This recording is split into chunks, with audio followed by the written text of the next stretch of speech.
Were you told that you have arthritis in your knee or a tear in your labrum in the hip? If so, strap in, because I got a mind for you. I've had so many patients come in and tell me that their doctor told them that they have bone-on-bone arthritis. And I gotta say, every time I hear that, I want to put my head through a wall. And that's because bone-on-bone arthritis doesn't actually mean anything. Because your bones are on top of other bones. And unless they're trying to explain that your bones are fusing together because of how much irritation and how much wearing away there is, that's a different story. But I've had so many patients come in with bone-on-bone arthritis, and we completely eliminate their pain and get them to squat, to bend, to lift, and do all these things without the pain, or at the very least, very, very, very minimal pain. And it doesn't require surgery.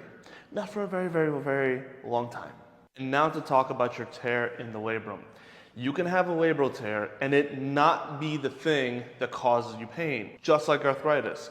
Arthritis is also considered structural damage with irritation. You can have arthritis and it not be the cause of pain. You have to understand that when these things happen, arthritis is a gradual process.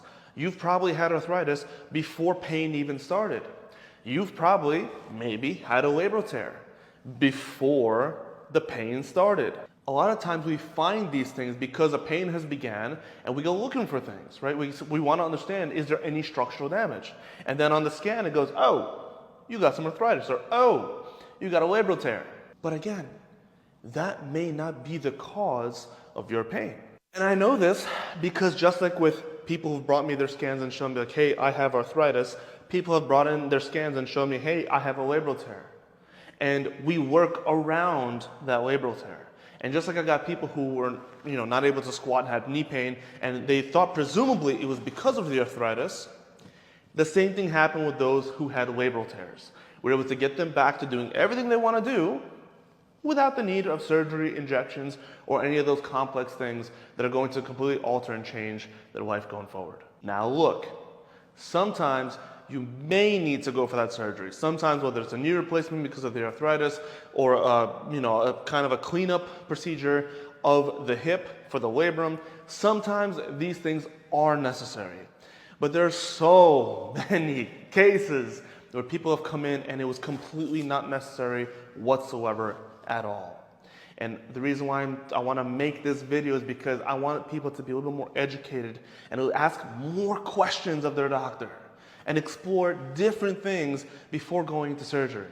Not a lot of people want to go for surgery, and I've even heard of people going for the surgery and still having pain. And that just goes to show you that sometimes what you see on a scan is not as important as who you are as a person, what your actual issues are. And that is what we need to find out. What is your actual issue so we can take care of it appropriately. So I hope this was helpful, and I want you to place a comment for what you want me to talk about next.